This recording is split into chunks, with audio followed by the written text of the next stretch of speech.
Hello, my name is Yeji, otherwise known as ANdmadeco here on YouTube and on Instagram. Today I have a regular video of some finished objects as well as a works in progress to share. And I feel a lot better this episode, so I don't feel as congested. And I think as a family, we're 80 to 90% adjusted now to the time zone and everything. So I'm feeling a lot more rested as well. First, let's get started with what I'm currently wearing. I'm wearing Colette tee by Sari Nordland, and I made this in a size 4 on the recommended needle size, which is a US 4, a 3.5mm needle. I think the weight of yarn recommended with this tee is a sport to a DK weight, whereas I used a worsted weight, which is one of my pitfalls, but we'll get more into that a bit later. I want to first mention the basics of this tee, like that it goes up to a 69.75 inch bust for the finished circumference, but there is a 8 to 12 inch recommended positive ease that also goes along with it.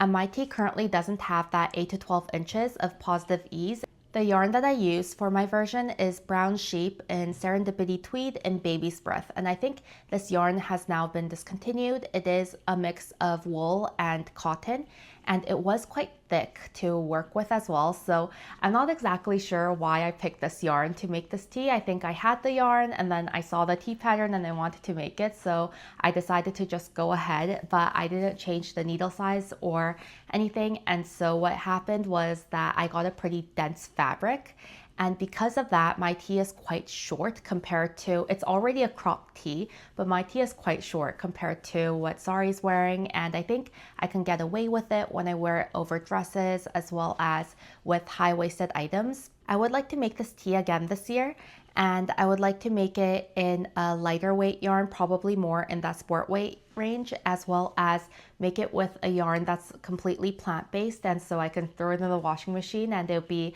a little less maintenance than the wool mix that I have currently going on. And hopefully with those two things, it would have more drape and it would be longer, as well as I think it'll be less heavy. Currently, I used 325 grams, even though this is quite a cropped garment.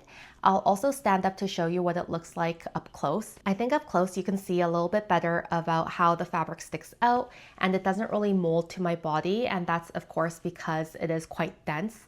And also it's quite short, so anytime I move you can see a little bit of my stomach, and that's okay at times, but other times that's not an intentional look that I'm going for. I have to say that I really enjoy the off-white color of this fabric though, and that I like that even if there are eyelets in this piece, it's not something that sticks out and you can see my bra or anything underneath, so I'm able to wear it with most undergarments. And I still really love this pattern, which is why I'd like to make another one. Because this tee is a mix of wool and cotton, I think it's nice to wear during the season where it's late March, early April, and the weather is turning slightly warm, but it's not warm yet. In my Everything I Knit in 2024 video, I did talk about how I decided not to add an extra repeat of this cable pattern, and I also didn't want to have half a repeat, because if I did have a half a repeat, I thought that would look kind of awkward. If I made another full repeat, then I thought it would be a little too long for my taste, so it is a trade-off that I made. And ultimately, I don't know that I would have liked this tee or I would have worn this tee anymore if I did make that, because currently I do wear it from time to time. It's not something, the length of the tee isn't something that really stops me from wearing it, but I know that it could be much more drapey on my body, and I think that the overall fit could be a little better with the right yarn. So I'm really happy to, or I'm quite excited to be making it again, and it will happen hopefully in the early summer of this year so that I can wear it during summer. If you are thinking of making the Colette tee, I definitely recommend the pattern. It's very well written, and the pattern and both the cabling are quite simple, so it's not something that you have to really think a lot of. And I feel like this pattern went by really quickly because there aren't that many repeats of the pattern in the actual tee. In this tee, I used just about 325 grams of yarn, which I think is important to note as we jump into my first finished object of the week. My first finished object I don't have here with me, as it was a sample knit for the Tea Cozy Yarn Shop. Thank you, Emily. And it is the Ankers Summer Shirt by Petite Knit. I talked more in detail about Ankers Summer Shirt, comparing it to Ankers Sweater my size, and so if you'd like to see that video, I'll have it linked in the description box below. And in that video, I compared the two patterns a little bit. And so if you're more interested in that aspect, then I'd probably go check that out, as I don't want to be too repetitive. For the sample knit, I used Queensland Collection Eco Twist in Cosmic Sun. And Eco Twist is a summer yarn, so it's all plant-based, and it's a mix of viscose, cotton, and I think linen. As I was knitting it, I did have to pick out some of the long strands of hemp because I didn't want it to be too itchy to the wearer. And the finished object is so nice. It's quite dense.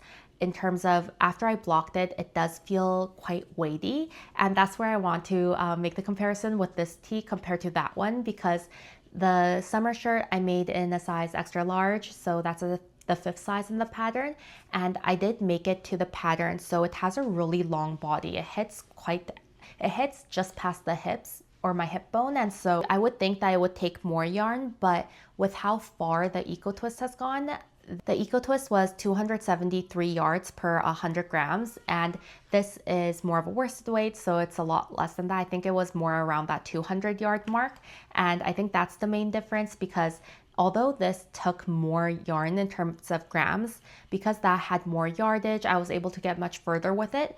But when I compare the weight side by side on my body, somehow the Ankers summer shirt feels more heavy, and I'm not sure exactly why that is. Maybe it has to do with the wool content of my current garment compared to more of the plant-based of the summer shirt. When I first received the yarn, I didn't know exactly how it would knit up because the colors are super variegated. It's a rainbow even in a length this long. You go through all of the colors, and so I thought it could look quite muddy at first, but after making it, I love how the variegation is even throughout and that it just looks like a really fun piece. I feel like it's slightly busy but not too loud, and it's really nice for the summer when you're out in the sun, and I think it really stands out well. Also, the Eco Twist is a moderately thick thin yarn, so when I was doing the ribbing and when I was knitting it up, I was kind of at times unsure about my tension in my yarn because not all of the stitches were very even, but that was also quite soft after I blocked it. So I don't have any pictures of before I blocked it, but I do have the thumbnail picture that I took holding up the shirt, and up close it might seem a little blurry, but if I can put that up on the screen now compared to the picture of how it looks after blocking my stitches, I think you can see a big difference of how everything just kind of evened out in terms of tension. I mentioned this before, but I really like how the Anchor series has the ribbing, and I really like how it lays on the shoulder. I think if I was to make it again, I would definitely add short rows to the back. I know some people do it in the 2 rows that you have just as you're increasing between the rib section. I'm not sure exactly how I would do it, maybe after the entire rib section if I feel like I need a little more help, or I think there's a way to add in short rows even during ribbing, and so maybe that's something I try as well. But of course, the Ankers pattern, whether it be a sweater or another shirt, is not something that I have immediate plans of casting on. I don't have anything more to say on the pattern nor the finished object. I think it came out really beautifully. I'm really happy with how it turned out. I love the pattern and I love how it fits. I think this is a super versatile piece in terms of how much positive ease you want. I think even with a little more ease, it looks really nice.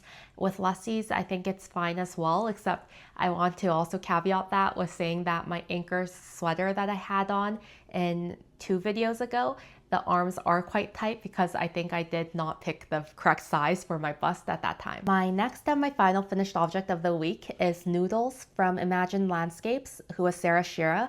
And this is also from the book Gnomes of Grimblewood, and it's the first pattern in the book. So as you can see behind me, I have another Noodles. That's the one I made in January, and then I made a Naughty for February, and then for March I decided to go with another Noodles because I know that Noodles only takes me a day of not constantly knitting, I guess a few hours to knit, and so I decided to go with something simple for March as we are cutting it close to the end of March. The colors I use for Noodles are Niptych Stroll Effects. The red is in Heartfelt and the yellow is in Poppy Field. The beard and the nose are not in my usual Regia 4-ply, but I'm not sure if you can tell the difference on screen, but the pink and green Noodles, I used my Regia 4-ply 1992 off-white, And my current noodles, I use Plymouth yarns in Dye For Me Happy Feet, and this is in the color 99 Natural. So the main difference between the two yarns, other than being from two different companies, is that they are both meant to be dyed by the user, and the Regia one has a tighter ply than the Plymouth Yarn Co. I like working with both of them, and I will be working with the mostly Plymouth yarn now going forward, just so that I could use up the ball. So the Regia 4-ply, I swear I had a caked up ball of it somewhere. I'm not sure where I put it after I finished my sister Sophie scarf. I have a completely new hank of the 1992 off-white if I need it, but I knew I had the Plymouth Yarn Co. already caked up, so that's what I decided to use. In terms of the pattern for noodles, there's not really much to talk about other than it's fun. You know, stuff it. It is a plushie, and so I am trying to make one every month for as long as I can, because Sarah Shira does have Gnomes of the Year of Gnomes, 2025 going on, and so that's what I'm doing. But it's a pretty simple pattern, and I enjoy making it, so I don't really have any plans of stopping.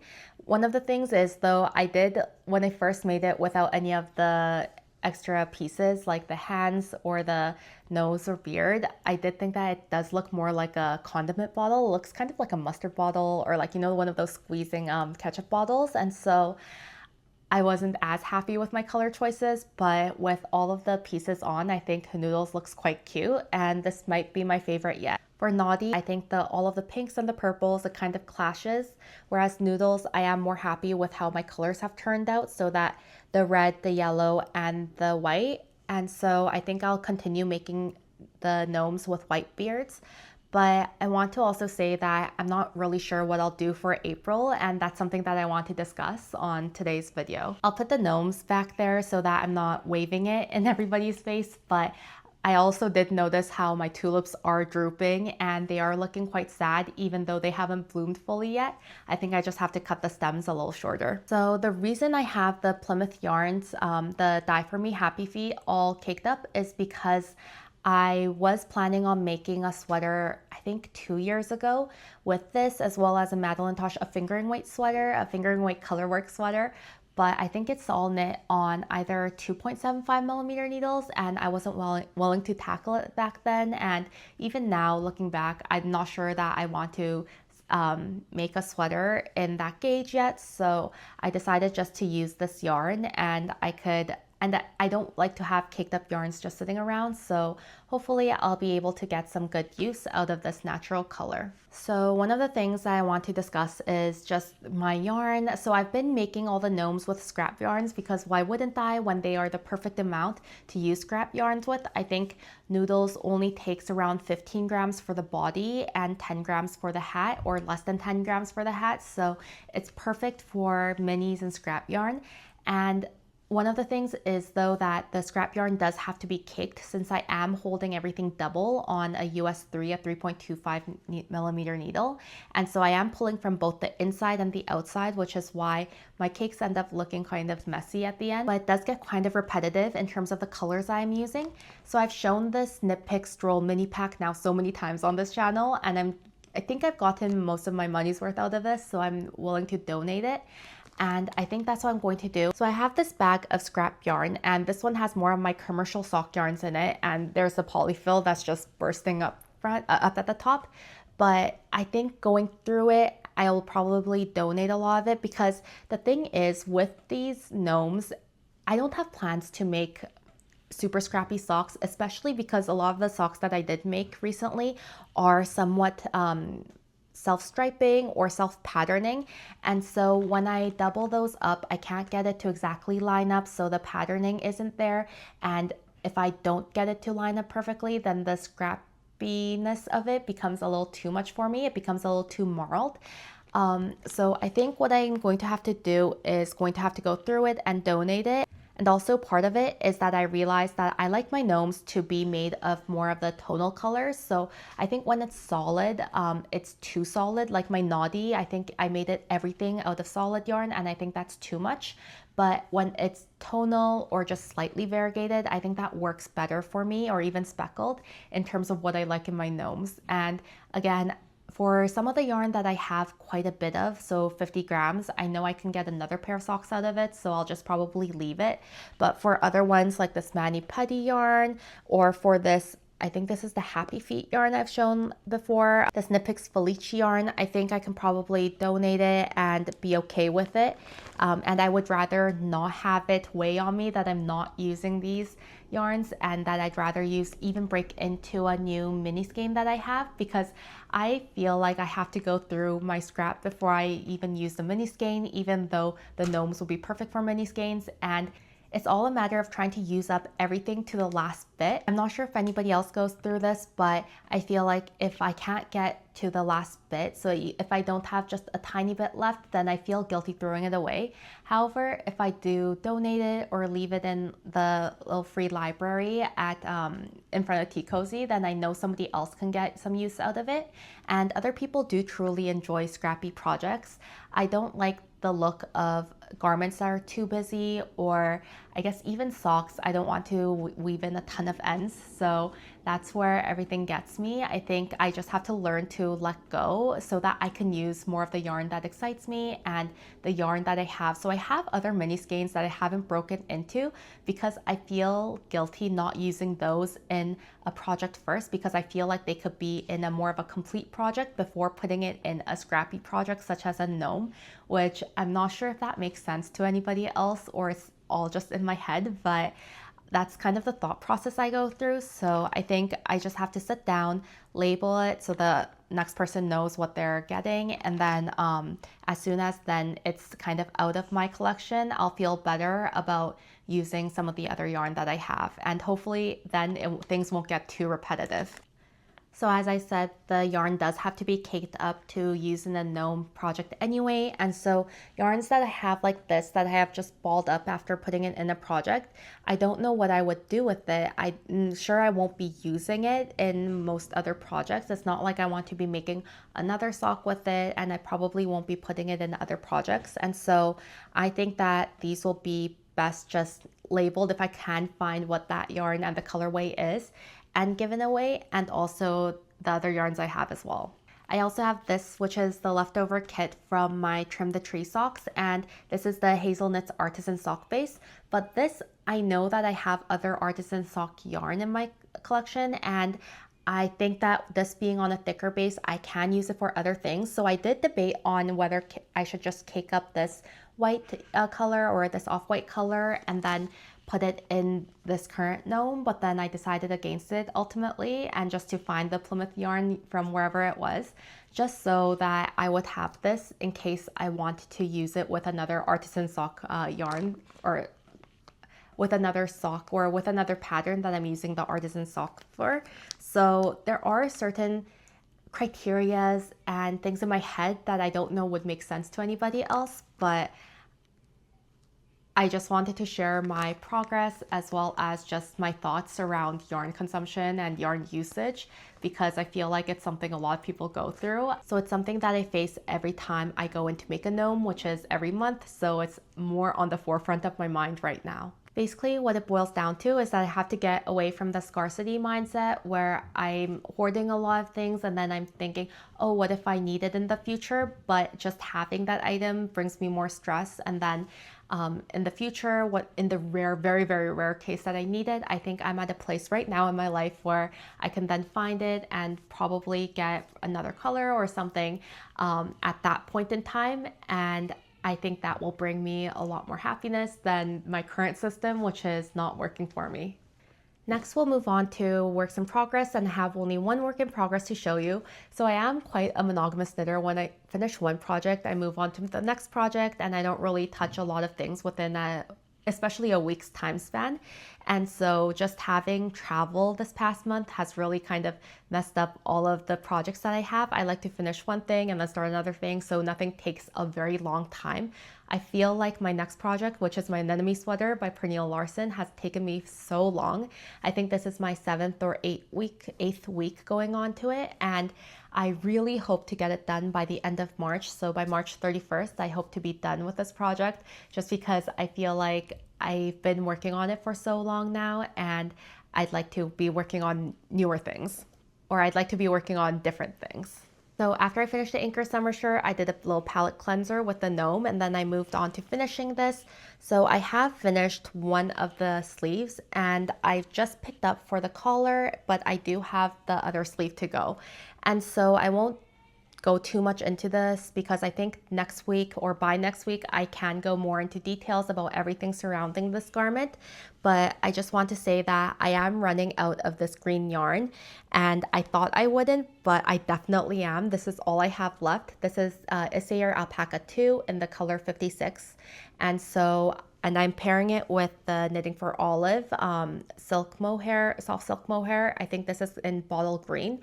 And so I don't think I'll be running out of the soft silk mohair, but I placed an order at Tea Cozy for this, so my husband just has to go pick it up later today. Overall, I am very happy with this project. I'm really happy with how it looks, how it fits, but I'm just really excited to have it be on the end stages because I feel like I have been talking about this project for so long, and I've also been working on it for a while. I think that once I finish it, I'll of course show you. I won't promise that I'll finish it by March 31st. It's something that I just really want to do. And I think it's achievable, but I've said that before and then I've gotten derailed. So I really hope to get it done by March 31st. And that's it for this week. Thank you so much for your comments last week on last week's video on all of the travel things that I posted about. They were really warm, kind of thoughtful, and I really appreciated them. Thank you so much for watching. If you can, please like, comment, and subscribe. I'll see you next week. Bye.